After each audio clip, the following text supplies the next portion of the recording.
আমরা ইংরেজি জানি কিন্তু কথা বলতে গেলে আটকে যাই। কারণ আমরা শব্দ শিখেছি, ফ্রেজ শিখিনি।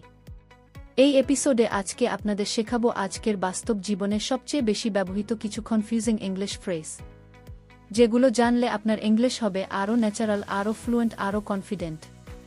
চলুন শুরু করি। I'm good. আমি ঠিক আছি বা আমার দরকার নেই। Do you want more tea? No, I'm good. আরও চা লাগবে? না, আমি ঠিক আছি। It depends. পরিস্থিতির উপর নির্ভর করে। Will you come tomorrow? It depends. তুমি কি কাল আসবে? পরিস্থিতির উপর নির্ভর করে। I'm just saying. আমি শুধু আমার মতটা বললাম। This plan might fail. I am just saying. এই প্ল্যানটা ফেল করতে পারে, আমি শুধু বললাম। That makes sense. এটা যুক্তিসঙ্গত বা এখন বুঝতে পারছি। Oh, that makes sense now. আহা, এখন ব্যাপারটা বোঝা গেল। I'm not sure. আমি নিশ্চিত না। Will he agree? I'm not sure. সে কি রাজি হবে? আমি নিশ্চিত না। You got me wrong. তুমি আমাকে ভুল বুঝেছ। No, you got me wrong. না, তুমি আমাকে ভুল বুঝেছ। It doesn't ring a bell. কিছুই মনে পড়ছে না। His name doesn't ring a bell. তার নামটা কিছুই মনে পড়ছে না। I'm into it. আমি এতে আগ্রহী বা আমি এটা পছন্দ করি। I'm really into learning English. আমি সত্যিই ইংরেজি শেখায় আগ্রহী। That's on me. এটা আমার দোষ বা দায়িত্ব আমার। I missed the deadline. That's on me. আমি ডেডলাইন মিস করেছি, এটা আমার দোষ। Fair enough. ঠিক আছে বা যুক্তিসঙ্গত কথা। You are busy.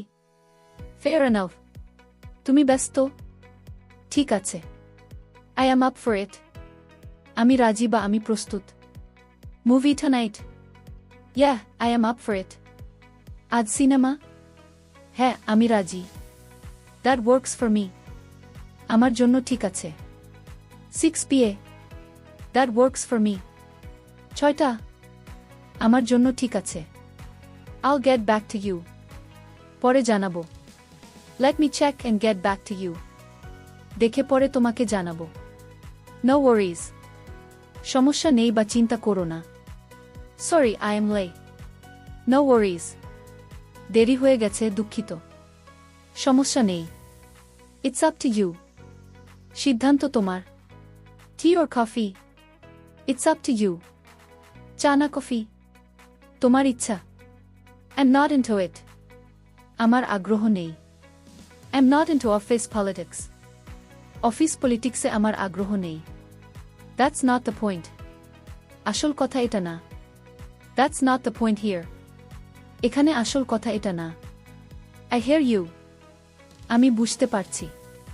I hear you, but I disagree. আমি বুঝছি কিন্তু আমি একমত নই। It slipped my mind. ভুলে গিয়েছিলাম। Sorry, it slipped my mind. দুঃখিত, আমি ভুলে গিয়েছিলাম। Let's see how it goes. দেখা যাক কি হয়। I applied for the job. Let's see how it goes. চাকরির জন্য আবেদন করেছি, দেখা যাক কি হয়। আপনি যদি এই 20টির মধ্যে মাত্র 5টাও সঠিকভাবে ব্যবহার করতে পারেন, তাহলে আপনার ইংরেজি স্বাভাবিকভাবেই আরও কনফিডেন্ট, আরও ফ্লুয়েন্ট, আরও ন্যাচারাল শোনাবে। কোনো গ্রামার মুখস্থ করার দরকার নেই, শুধু বাস্তব জীবনের ইংরেজি। এমন আরও এপিসোড পেতে এই চ্যানেলের সাথেই থাকুন এবং ভিডিওটিতে লাইক, কমেন্ট করুন।